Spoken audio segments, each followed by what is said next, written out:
The Kansas State Wildcats enter 2023 coming off a very successful season last year. They were Big 12 champs, ended up making the Sugar Bowl, and that helped put some money in Chris Kleiman's pocket with a brand new shiny contract extension. And entering 2023, well, this should still be a pretty solid team. However, there's some roster overhaul going on, and this is, again, a very unpredictable conference in the Big 12 where really anything can happen. So can the Kansas State Wildcats repeat as Big 12 champs, or is this going to be a year where K-State is going to be looking for a lot of silver linings? What's up, Tailgaters? My name is Tailgate Nate. Welcome to my channel. I'm predicting all 133 FBS level college football teams this summer, which means I'm doing your favorite teams. So hit the subscribe button and ring the bell so you know when that video gets uploaded. But hey, you can help me support my channel in more ways than just that. You're doing one by watching the video, and you can do more by liking, commenting, sharing, and anything else that you can think of to help support my channel. I would be greatly appreciated. Let's talk Kansas State football in 2023. The Big 12 champs from last season have got a bit of overhaul and some question marks to figure out before they can do it again in 2023. Hey, how do preview predictions work? Glad you asked. We go through a roster overview, take a look at who the team lost, who's coming back, and who's coming in through the transfer portal and recruiting class, as well as taking a look at the 2023 Wildcat football schedule and giving it a good old-fashioned game-by-game preview and prediction. So, ladies and gentlemen, here are your Kansas State Wildcats in 2023.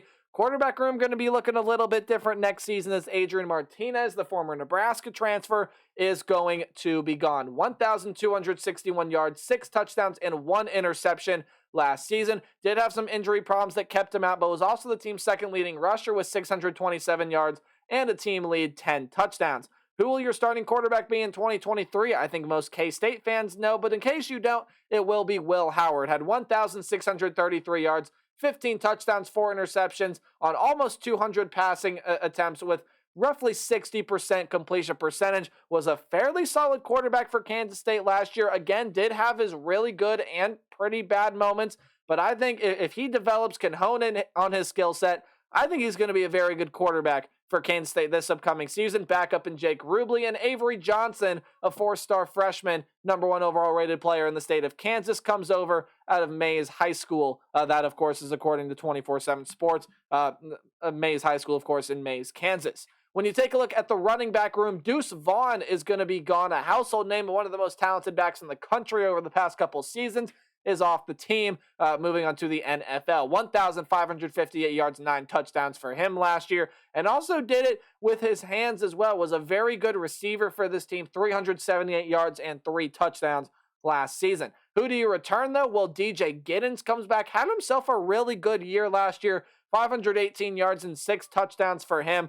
The pretty solid season. And then Trayshawn Ward will be coming in, a 4-star rated transfer out of Florida State. So you got some good players in the running back room. Don't know if they're going to be able to fully replace Deuce Vaughn, but again, that's a very tough ask. Wide receiver room does lose town as well. Malik Knowles with 725 yards and 2 touchdowns was the leading receiver, is gone, as well as Cade Warner, 456 yards and a team lead, 5 touchdowns for him last season, and he will be gone. Who does return to this wide receiver room is Phillip Brooks, your second leading receiver with 587 yards and 4 touchdowns last season, among RJ Garcia and some other names in that wide receiver room who will try to fill in the spots of Knowles and Warner. But you also do boost that wide receiver room. A 4-star rated transfer coming over from Iowa, and Keegan Johnson should be a solid part to this Wildcat passing attack. Your leading tight end from last year in Ben Sinnott, who was your 4th leading receiver, 447 yards, 4 touchdowns, comes back, as well as Will Swanson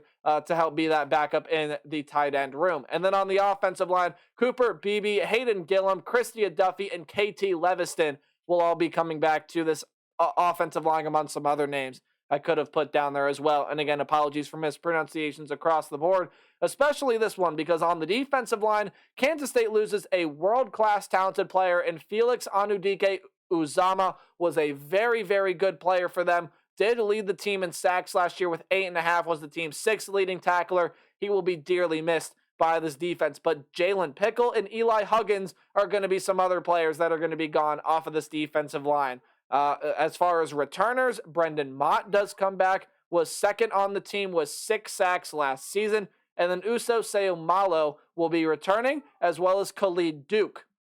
Khalid Duke can play defensive line linebacker, and there are some other names you could have put in the defensive line position as well. In the linebacking room, Nick Allen is gone, had 34 tackles last year, pretty solid player. However, a lot of this linebacking core does return. Austin Moore had 87 tackles, a sack and a half, and an interception last year, was also the team's leading tackler. Daniel Green comes back, was the team's fifth leading tackler. Actually, I should say tie for fourth with a guy we will talk about returning to this team later. 58 tackles, 2 sacks, did have 2 interceptions last season as well. And then Desmond Purnell will be coming back to this team as well. As you get a community college transfer coming over in Terry Kirksey.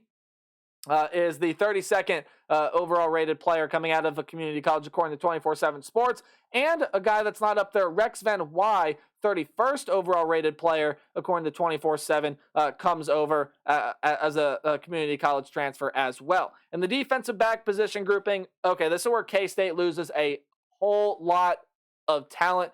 Juju Brents led the team in interceptions last year. He is going to be gone.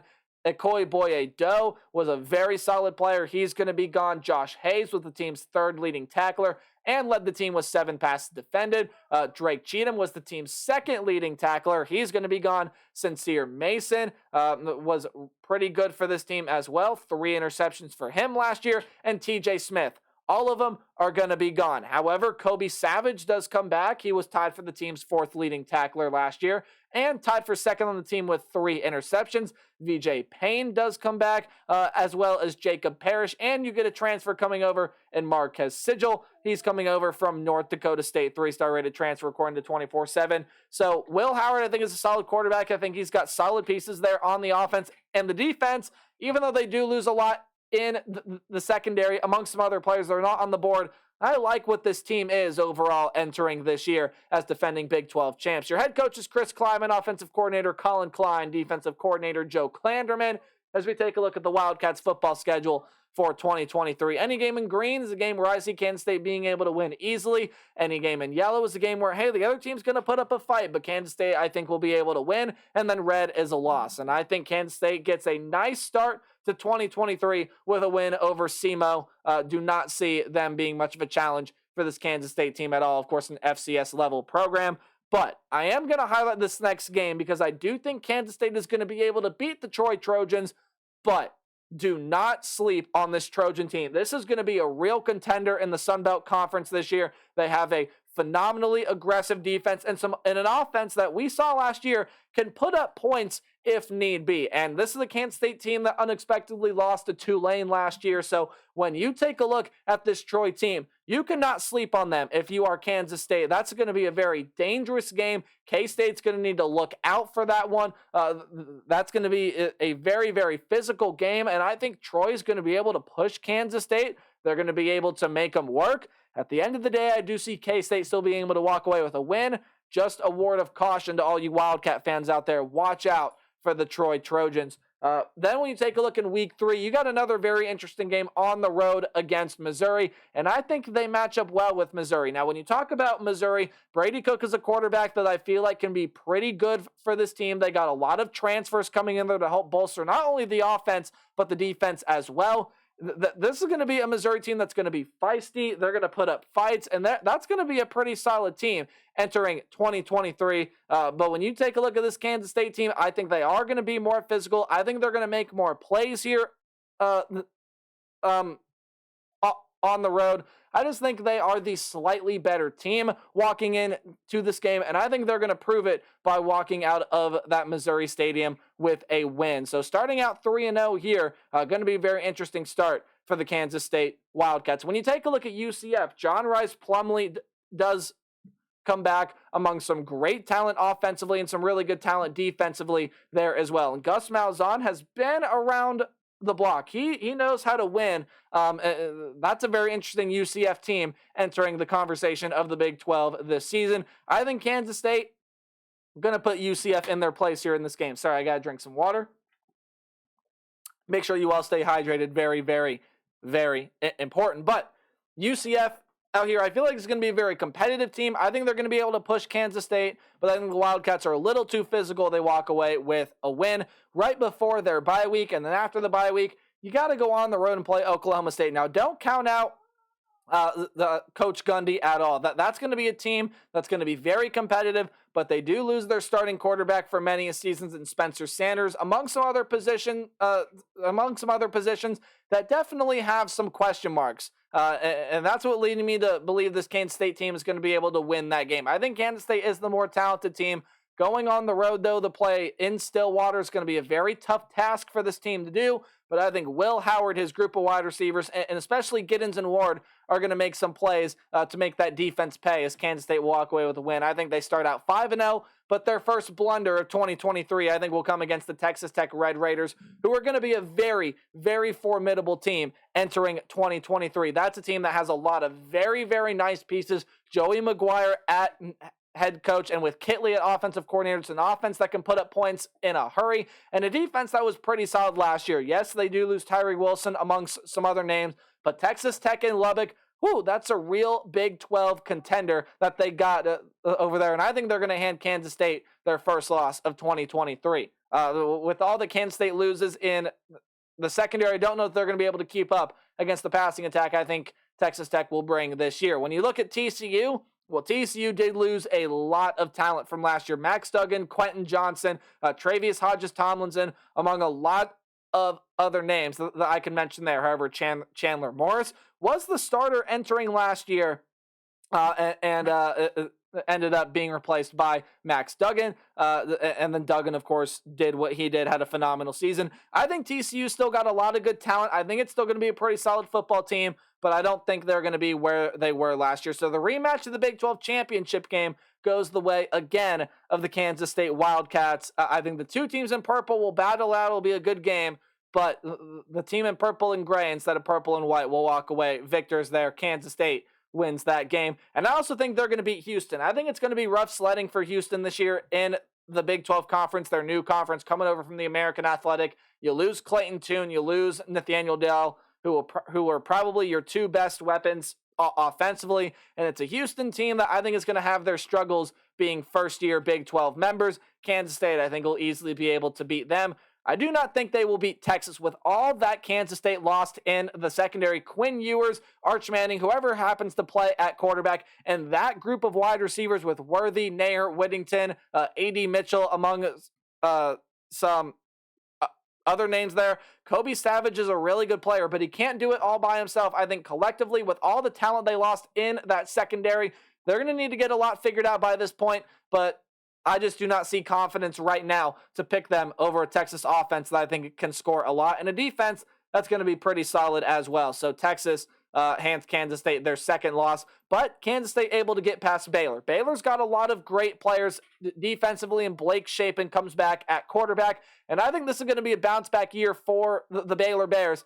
I just don't think they're going to be quite up to standard with where Chris Kleiman will have his K-State Wildcats. So Kansas State going to be able to beat Baylor there. I do also think Kansas State is going to be able to give Kansas quite a fight. But now, the thing you have to realize about Kansas this year, with Jaden Daniels, Devin Neal coming back, that's going to be a team with Lance Leipold at head coach that is going to be feisty. That's going to be looking for a lot of gritty wins this year, and I think they get one here. I think Kansas State gets tripped up by this Kansas team. I think offensively, again, they can really take it to that secondary. Now, defensively, they have a lot to work through as well, but this Kansas State offense might not be as impressive as it was last year, and at times the offense did sputter last year, so I think Kansas ends up tripping them up here to give Kansas State their third loss, but I think they bounce back nicely with a win over Iowa State. Hunter Decker's Jarrell Brock, my apologies, are going to be a pretty solid team this year, but they lose a lot defensively and have some question marks. I think Kansas State's able to win that game to give them a record of 9-3. I don't see this team being much better than that, right around that mark, but I still really like what Coach Kleiman has with this Wildcat team entering 2023. Definitely could push again for a spot in the Big 12 Conference Championship. So that's going to do it for my thoughts on the Wildcats. Let me know your thoughts in the comment section below, and remember to always play hard, but tailgate harder. See all you guys in the next video. Goodbye.